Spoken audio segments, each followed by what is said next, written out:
And I wondered if at some point early on, did you consider rock and roll worthy of your ambitions as a writer, as a literary person?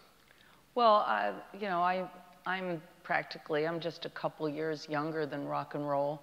I saw almost the history of rock and roll evolve.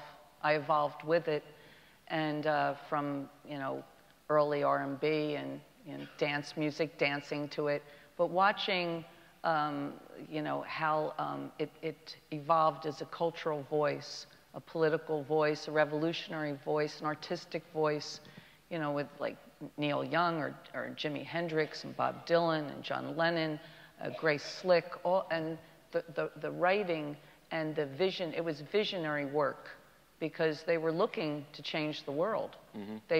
They believed that through rock and roll, you know, with all its potential and its universality, it could change the world.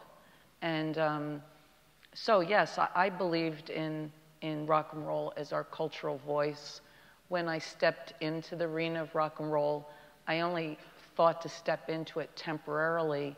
I think of this, I thought of myself as the little kid that sticks his finger in the dike when because the water's coming through until help arrives. Mm-hmm. You know, I felt that, you know, our cultural voice, which was so magnificent through the 60s, late 60s, early 70s, was faltering.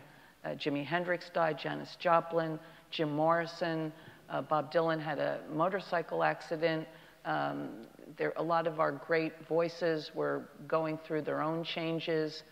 And there was the rise of like stadium rock and glam rock and all of these different things. And I felt like, you know, somebody had to save it. Well, I didn't think that it would be me, but I thought I thought that I could be like Paul Revere, you know, or you know, just warn people or be the kid that, you know, until the real guys came, you know. And I mean, I knew I had a strong sense of myself, but I came to say, here I am. I'm speaking to those like me, to the disenfranchised, to the mavericks. Don't lose heart, you know, don't give up. Let's regroup and, you know, re-revolutionize, you know, yeah. Re-energize ourselves. I was just afraid to see our cultural voice dissipate. And I just made a statement, really, hopefully to inspire, you know, not to take over, mm-hmm. just inspire, because, you know, I had my other work to do. Mm-hmm. But somehow, once I got in the trenches, it was hard to get out. Right, so. Right.